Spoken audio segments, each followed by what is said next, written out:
Hablaremos a continuación un poco del rey Arturo.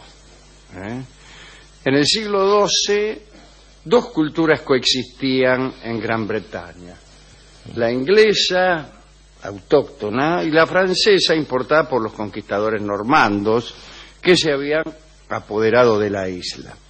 Los normandos tenían tema de inspiración literaria en las historias y en las hazañas de Carlomagno y también los famosos pares de este rey. Los ingleses reaccionaron patrióticamente potenciando la figura de Arturo y sus caballeros para llenar un vacío. Ahora, la cuestión acerca de si Arturo había existido o no resultaba irrelevante para el caso. Los ingleses echaron mano de aquella brumosa figura que emergía del folclore, la elevaron a la categoría de héroe nacional, añadiéndole los atributos necesarios para que de ella brotara el frondoso árbol de lo que se dio a llamar ciclo bretón.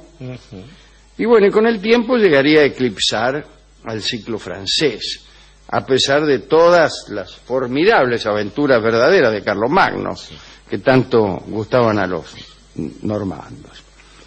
El principal artífice de la irrupción artúrica en la literatura medieval fue Geoffrey de Monmouth, el autor de una historia de los reyes de Britania, basada en la que Nennius y la tradición oral inglesa habían contado antes. Esta obra, muy influida por las figuras de Carlomagno y Alejandro de Macedonia, hace de Arturo un poderoso rey que se cubre de gloria derrotando a un ejército romano en Francia. Al parecer, ese rey vivió allá por el siglo VI. Sobre estos cimientos se levantó la obra del ciclo bretón, cuyos principales poemas fueron compuestos allá entre los siglos XII y XIII, y XIV también, por autores franceses, ingleses y alemanes. Al principio el rey Arturo acaparaba todo el interés, pero después fue cediendo parte de su protagonismo a algunos de sus caballeros, principalmente a Lanzarote, Sir Lancelot, quien de acuerdo con la moda del momento vino a encarnar el amor cortés. Un amor, por cierto, adulterino, pues su enamorada era la reina Ginebra, la esposa de Arturo. Bueno, pasada la primera etapa de amor cortés, surgieron romances que recreaban los temas místicos. Entonces adquirió protagonismo el casto Galahad, el hijo de Lancelot, y brilló con luz propia el más fascinante tema de las leyendas artúricas, que es el Santo Grial.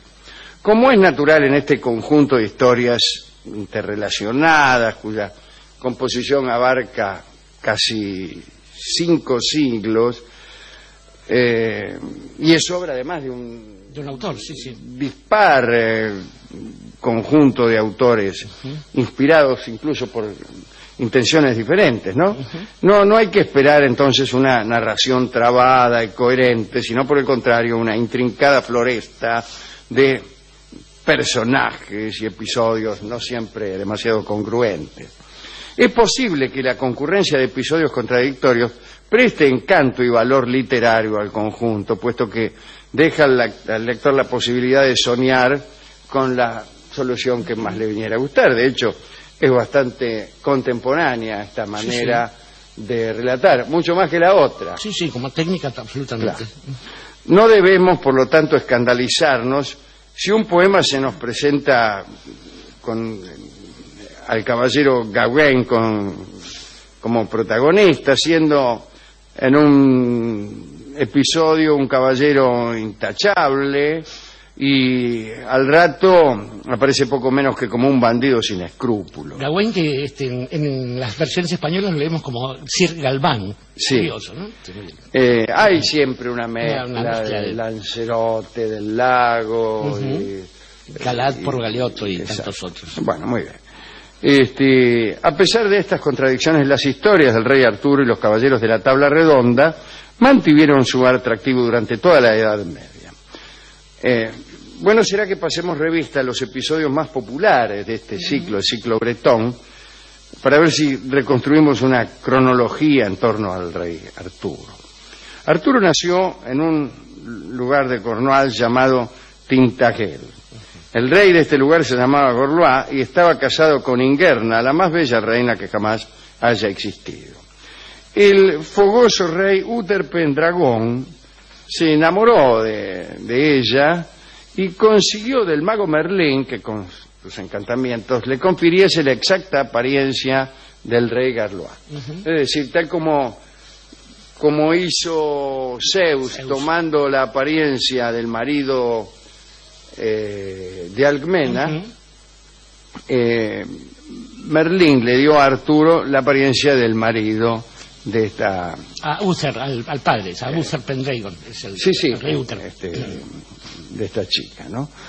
Bueno, y entonces la poseyó carnalmente, Ingerna quedó preñada y le dio a luz a Arturo. A poco la reina enviudó y entonces Uther Pendragon la desposó. De este modo el niño quedó legitimado. La leyenda tiene raíces clásicas, no solo en Alcmena, en Zeus y Heracles, sino 200.000 tipos que cada vez que se iban eran corneados rigurosamente por Zeus, que tomaba la apariencia del que fuere. Bueno. Siendo Arturo todavía niño, una hazaña suya confirmó que estaba destinado a reinar. Fue cuando arrancó del piso la mágica espada Excalibur. Estaba clavada en la roca, Sí, él la saca en realidad para ayudarlo a su hermano, a su hermanastro, Sir Kay. Él fue criado por unos nobles de provincia. Y entonces lo mandan a buscar y le encuentran de cómodo hace la hazaña el pibe. Porque arranca la espada para llevársela al otro y no ir hasta la casa a buscar la verdadera. Y es la prueba que había ideado el mago Merlín para detectar al futuro rey, ¿no? Otras versiones dicen que esta espada fue en realidad entregada a Arturo por una hada, la señora del lago. Ya rey, ya me cansé, ya es rey.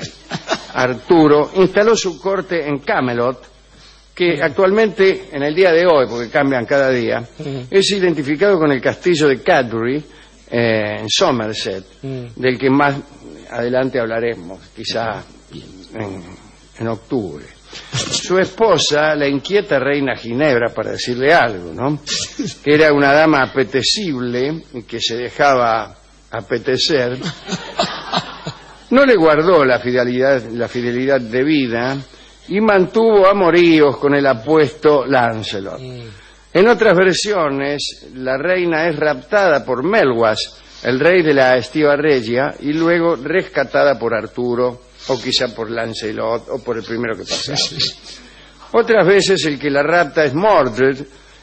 Como se ve, es una mujer a la que cualquier captor la dejaba en la puerta. Ginebra, una copita todos los días. Sí, estimula y sienta. Bien, el lector ya se irá percatando de que el asunto con esta literatura popular es siempre el mismo, ¿no? Aunque los envoltorios difieran y se acomoden a los cambiantes tiempos. Cantares, folletines, novelas por entrega, seriales, telenovelas, siempre lo mismo. En cuanto a Lancelot, conviene precisar que era hijo del rey Van de Benoit, pero en su infancia había sido raptado por una hada llamada Vivian, señora del lago, ya mencionada. El hada lo educó convenientemente y cuando cumplió la mayoría de edad lo envió a la corte del rey Arturo. Allí Lancelot tuvo un hijo de la princesa Eliane, y este hijo era el ya mencionado Sir Galahad, el caballero místico. Ahora bien, los caballeros del rey Arturo se reunían en torno a la tabla redonda. Una mesa. Una mesa, vamos. Como en inglés no es necesario traducirlo. Había sido diseñada por el mago Merlín para que todos pudieran instalarse democráticamente, sin sitiales de preferencia.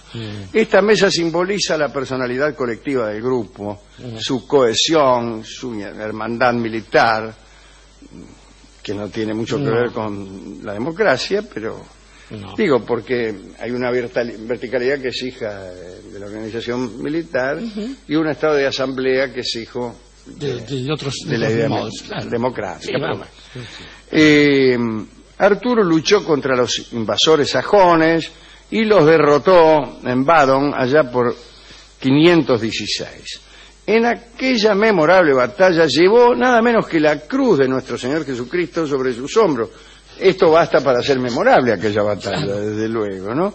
En aquel tiempo andaba por ahí. La llevó además por espacio de 3 días y 3 noches, y los bretones salieron victoriosos. Bueno, mire, si hubieran perdido... Arturo llegó a ser tan poderoso que pudo exportar la guerra a Noruega y a Francia.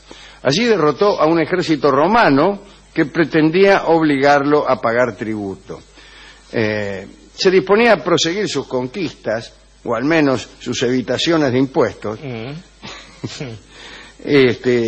cuando recibió noticias de que en Gran Bretaña se le había sublevado Mordred. Mira vos. Regresó entonces Arturo a su reino y se enfrentó a los rebeldes en la batalla de Carmlan, en la que 2 caudillos perecieron. En su agonía, uno de ellos él. Sí, claro. En su agonía, el rey llamó a su lado al fiel caballero Bedimer y le encomendó que le devolviese la espada Excalibur que estaba en el lago. No, lo que le dijo, no sé lo que dice acá, pero lo que dijo fue que tirara la espada al lago. Eso es. Luego tirar la espada al lago. A ver qué y pasa. El tipo tiró la espada al lago, no sé por qué se lo dijo. Se lo dijo para que comprobar el final de la leyenda. Porque Claro, antes que la espada porque cayera, ¿qué pasó? De adentro del lago salió una mano, eso parece mismo. mentira. Como en Estaban Carlos, todos la ahí. película, ¿viste? Arturo se estaba muriendo. Dice, tirame la espada al lago que yo ya ni fuerza para tirar la espada al lago tengo, dijo. Y este Bedivere Tira la espada. la tiró. Y de adentro del lago salió una mano que no se sabe todavía de quién era. No, pero que estaba esperando. Pero ahí. que estaba ahí y la embarajó en el aire y chao. Ahora, suerte la mano del lago. Cualquiera sabe que tirando una espada, lo más probable es que al volver caiga con la punta sobrecargada del plomo que tenía, lo que se llama la sobrecarga de punta, Claro. y se la atravesara. Pero claro, la leyenda no hubiera funcionado ahí, el lago lleno de sangre. Bueno, pero quien La agarró puede, bien, la agarró. quien puede lo menos, puede lo más. Lo más. La agarró. La agarró. Bueno, otras versiones sostienen que Arturo solo resultó herido en el combate, Sí. pero eso es nada más que para poder seguir la historia. Aparecen otros personajes, el hada Morgana, que parece que era hermana de Arturo, según algunos. Están los temas del Grial también, Sí, el Santo Grial, que afecta también a la tabla redonda. Incluso la tabla redonda, ustedes saben qué es el Grial, ¿no? El Grial es, El Grial es la Cristo. copa que se usó para beber en la última cena y que también se dice que se usó para recoger la sangre que manaba la herida que Longino, Longino es el legionario, el soldado romano, le infligió con aquella lanza que también es tan maravillosa como el Grial. Hay 4 o 5 guardadas en distintos... En Viena está la que Sí, más funcionó sí. para ser usada en batallas que se ganaban por solo tener esa lanza encima. Exactamente. Bueno, el Grial es la copa que otorgaba todos los dones posibles. Pero la guardó José de Arimatea. El mismo que le prestó la tumba al Cristo, digamos. Claro. Y ese fue el amiguete de Jesús, ¿no? El que diseñó la tabla redonda. El sitio de Judas, o el que se dice era el sitio de Judas en las reuniones de los caballeros de la tabla redonda, quedaba libre y era llamado el sitio peligroso, ¿no? Y solo podía ser ocupado por un caballero intachable, que resultó ser finalmente Ser Galahad, ¿no? El caballero sin pecado. Es posible que la exaltación del tema del Grial en algunas óperas de Wagner y la admiración que algunos jerarcas nazis sintieron por aquel músico y por el aspecto esotérico de su obra, se conjugaran para favorecer en plena Alemania hitleriana el resurgir de una nueva mitología del Grial. Como que una de esas lanzas de Longinos estaba en poder de los jerarcas nazis. Sí, Parsifal era también el himno que se usaba. Así es. Bueno, eso se lo voy a decir. Le voy a decir también que en Gran Bretaña había sido conquistada fugazmente por Julio César allá en el año 54 a.C. Sin embargo, cabe hablar de verdadera conquista romana solamente a partir de la época del emperador Claudio, ¿no? Y allí permanecieron los romanos 3 siglos y medio ocupando la parte fértil de la Gran Bretaña. La dotaron de buenas calzadas y campamentos fortificados y algunas poblaciones, una cierta entidad. Si no me equivoco, Alejandro, el hijo de Claudio, británico, que va a ser el asesinado por Nerón, o toma ese nombre por haber consolidado recién la conquista de Inglaterra, vamos. Puede ser. Puede ser. Algo de eso. El hermano de Claudio era germánico, casualmente, fíjese, que era un nombre muy querido, sí, que estaba a punto, bueno, que justamente obtuvo ese nombre por la conquista de la Germania. Así que bastaba que uno conquistara un lugar para que ya le anduvieran poniendo el nombre de ese lugar, que hasta ese momento permanecería sin nombre. Bueno, o en todo caso era el tipo que permanecía sin nombre. El tipo estaba claro, el denominado. Mira, en Roma, hasta que vos no conquistabas algún país, no menos que Germania o Britania, claro, no te llamabas de ningún modo. Había que vivir así, ¿eh? Bueno, así estuvieron un tiempo, hasta que el avance sajón sufrió un estancamiento a mediados del siglo VI, y los arturistas consideran que por entonces se produjo la batalla de Badón, en la que los celtas derrotaron a los invasores.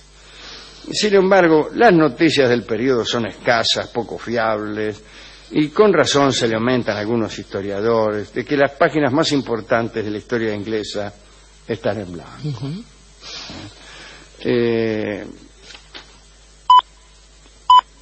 Hay que decir también que cada vez que había un lugar que llenar en la historia inglesa, trataban de llenarlo con el amigo Arturo. El rey Enrique II el rey Enrique VII trató de resurgir aquella idea y trató de hacer creer que Arturo pertenecía a su propia dinastía. Enrique VII es el que sale de la Guerra de las Dos Rosas, Lancaster y York, es tu hermano. Y a usted se va a acordar enseguida cuando le diga que le puso a su primogénito casualmente el nombre de Arturo. Pero el nombre de Arturo nunca tuvo buena fortuna cuando trataron de usarlo de nuevo. Ese rey Arturo fue casado nada menos que con la hija del rey de España, con Catalina, con nuestra Catalina de Aragón. Pero ustedes me dirán, ¿cómo? Si Catalina de Aragón se casó con Enrique VIII. Con Enrique VIII, que fue rey de España, que fue rey de Inglaterra. No, es que se casaron efectivamente, pero antes de ser Arturo rey, siendo todavía príncipe, se murió. Se murió. Y entonces no tuvieron mejor idea que casar a Catalina de Aragón con el hermano siguiente. Con el cuñado, vamos. Con el cuñado. ¿Quién era ese cliente? Ese cuñado. Ese cuñado siguiente, el hermano siguiente. Charles Lawton. Charles Lawton. Enrique, el que sería Enrique VIII. Se casó con Catalina. Ahora, fíjese hasta qué punto habrá tenido importancia este detalle. Que viene a terminar con el catolicismo en Inglaterra, y que produce tantos líos que no me quiero ni acordar. Se casa Enrique VIII, lo nombran rey y queda él como rey, Catalina como reina. Tienen una hija, María, que sería reina, y por ahí un día el rey se enamora de otra. Se enamora de Ana Boleyn. Ana Boleyn, con cuya hermana había noviado años antes siendo un adolescente. El tipo que no... Era un tipo que ya tenía sus antecedentes. Era muy familiero. Sí, y muy familiar. Entonces, dice, me voy a casar, ¿cómo puedo hacer? Claro. Le pregunta a sus curas adictos, a ver cómo podía ser, y dice, no, mira, el Papa no te va a dejar divorciar. ¿Cómo no me va a dejar? Inventa una cosa. Inventa que la mujer, Catalina de Aragón, de quien había tenido que decir que no había yacido con Arturo para poder casarse con ella, claro, sí lo había hecho. Entonces dijo, tengo que decir algo. Mi mujer, con la que me casé por entender que no había yacido nunca con mi finado hermano Arturo, sí lo hizo, así que ahora pido que me anulen el matrimonio, el Papa. No le anulo nada. Claro. Enrique, me cambio de religión. ¿A qué religión se va a cambiar? A una que yo mismo voy a hacer. ¿En qué consiste? Dice, lo dicho, a la mía. A la mía.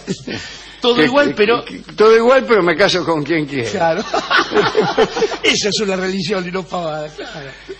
Y bueno, chao, fuera Inglaterra de la familia católica, guerra, que esto, el otro, protestante, un lío bárbaro, todo por haberse muerto Arturo.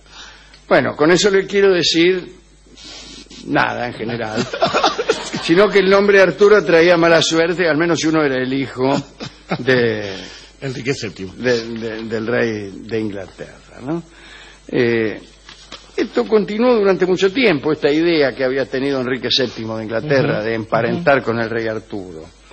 Y entonces empezaron a surgir indicios falsos, apareció por allá por Glastonbury la lápida donde estaba enterrado Arturo, empezaron a llegar peregrinos, surgieron falsas reliquias artúricas sobre la pauta marcada por Glastonbury.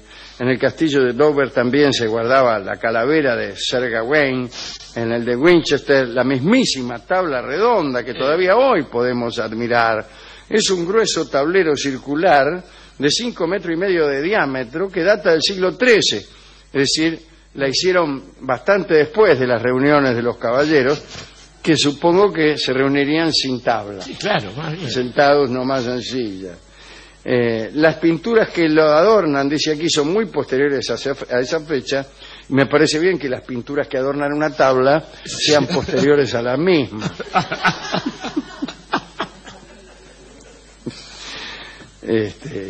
Bueno, está el nombre de cada uno de los caballeros señalando el asiento.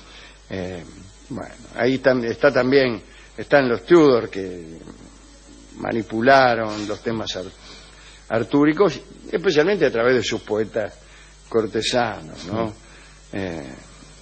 El legendario rey simboliza el bien y a Cristo. Y en ese retablo maniqueo, el mal es simbolizado por España, claro. La enemiga de Inglaterra. Esto justamente durante la época inmediatamente posterior, o incluso en esa misma época, en la época de Enrique VIII, ¿no? Pero más todavía durante el reinado de su hija Elizabeth I, ¿no? Exactamente. La manipulación política del mito resultó ser un arma de dos filos, como ulteriores acontecimientos demostrarían. En tiempos de los Estuardo, los parlamentarios enfrentados a la corona desprestigiaron los mitos de Arturo, motejándolos de fantasías monárquicas. Bueno, no obstante, a pesar del descrédito, la siempre remozada imagen de Arturo continuó inspirando versificadores y novelistas, particularmente en el siglo XIX. Y aparece ese apasionado romanticismo e imperialismo victoriano, por ejemplo en Tennyson y así. Esta ininterrumpida tradición literaria inglesa continúa hoy siendo explotada con éxito por novelistas y cineastas, dibujantes, autores de historietas, etcétera, etcétera, etcétera. Esto es algo de lo poquito que queríamos decir sobre el amigo Arturo, y no hemos entrado en ninguno de los vaivenes merlínicos. Merlín, la saga de Merlín. Bueno, las cosas que incorpora otro amigo de este programa, que es Chrétien de Troyes, como su nombre lo indica, que va a narrar buena parte de estas cosas de la saga de Arturo. Pero estaba pensando, Alejandro, que es curioso porque la figura... La muerte de Arturo. La muerte de Arturo, es ese ciclo, claro. Sí, sí. Esta figura... Que fue traducido, si usted me permite, configuró una obra importantísima, traducido al inglés contemporáneo por... ¿por quién? Ahora se lo digo. Yo estaba pensando antes en Steinbeck. Ahora se lo digo. ¿Cómo es que no me acuerdo quién tradujo La muerte de Arturo? La muerte de Arturo. Bueno, si se lo estaba por decir, ahora se lo digo. Decía que una figura como la de Arturo, que efectivamente nace y se empieza a consolidar en torno de un ideal que es de defensa de los valores del bien y sobre todo de protección de aquellos datos que son el honor, la tierra, la figura de Dios, es decir, casi todos los factores que van a ser arrasados por el imperialismo. Es decir, no hay factor alguno de los que componen los valores de Arturo, de la tabla redonda, de la búsqueda del Santo Grial y de la misión de cada uno de los caballeros, defender a las damas solitarias, defender al pobre del poderoso, defender a aquel que es privado de su tierra. Había muchos conflictos por la posesión de la tierra, no solo entre las naciones, sino entre señores vecinos. De hecho, la cuestión de Excalibur nace cuando los 7 grandes señores se quieren quedar con partes de los otros y por eso hay que nombrar un rey. Digamos que surja esta figura y que esta figura además herede todas aquellas historias de la caballería que la precedían. Entre ellas, por ejemplo, una obra que también ha rondado muchas veces este programa, como es el Amadís de Gaula. En nuestra breve estadía madrileña, estaba leyendo una noche ahí en la Plaza Tirso de Molina una biografía de otro amigo, mucho más amigo de este programa, que un señor que se iba a llamar de otro modo y terminó poniéndole Miguel, ¿no? Este Miguel, que adoptó un apellido Saavedra que le venía de un oscuro linaje, tiene un momento de su vida, es cerca del año 1599 más o menos, y nos vamos aproximando a la caída de los Estuardo, que es en 1649, un momento de su vida, tiene 61 años. Imaginemos en el siglo XVI un hombre de 61 años es 2 veces un anciano. Tiene una mano inutilizada, tenía 2 arcabuzazos en el pecho y uno en la mano, los 2 del pecho se le curaron, el de la mano fue imposible de curar y quedó tullido. No tenía un cobre partido al medio, en la corte no le reconocían su pasado, habiendo hecho alguna que otra escritura en el teatro. Había sido soldado y había fracasado como soldado, pese a estar orgulloso de haber participado en la que era para él la batalla más importante en la historia de la cristiandad, porque se había detenido en ella los turcos, en la batalla naval de Lepanto, y también había fracasado como funcionario público. Y entonces, según parece, a los 61 años este hombre, en un lugarcito de Madrid que queda entre la Tirso de Molina y la Puerta del Sol, donde había tipos que vivían, y estaba un tal Lope de Vega que era joven, bonito, rico, había un tal Francisco de Quevedo y Villegas, estaba por allí Góngora también, bueno, tantos otros.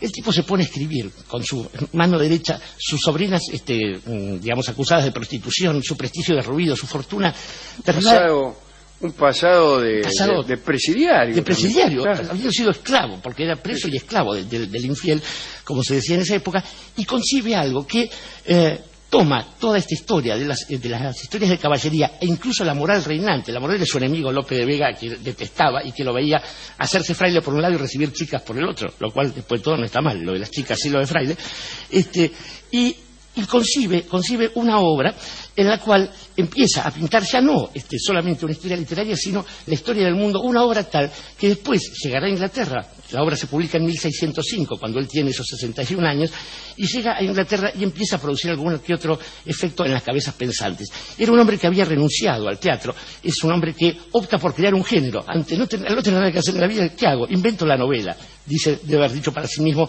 Miguel de Cervantes Saavedra, que viendo las cosas que pasaban, lo que hacía Inglaterra la raposa, que también allí va a lograr su nombre de predadora y todo lo demás, se permite mirar a su alrededor y ya sin intereses viles y baratos que atender más que el que dirán dentro de 1000 años, digo, entregado a la gloria, entregado a esa forma del honor que es la producción del arte sin ningún tipo de concesiones, escribe el Quijote y debe haber pensado, hagan lo que quieran, pero a mí déjame en mi barrio.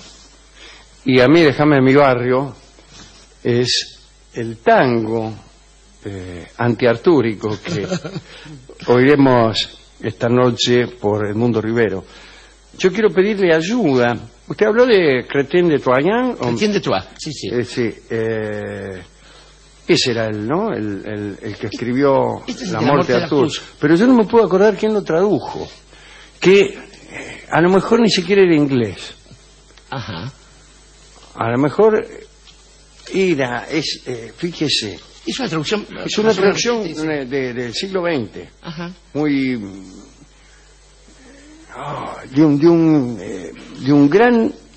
Me atrevería a decir un gran escritor norteamericano, y en este momento no me puedo. A mí es el Steinbeck, insisto que por ahí es sí, ese John Steinbeck. John Steinbeck. Sí. Exactamente, John Steinbeck. Es el autor de Viñas de Ira y todas esas cosas, exactamente. Y que hace una versión muy llana, de la que sí, extraordinaria. Está muy bien, sí. Señores, escuchemos a Edmundo Rivero. En A mí déjame en mi barrio. Va.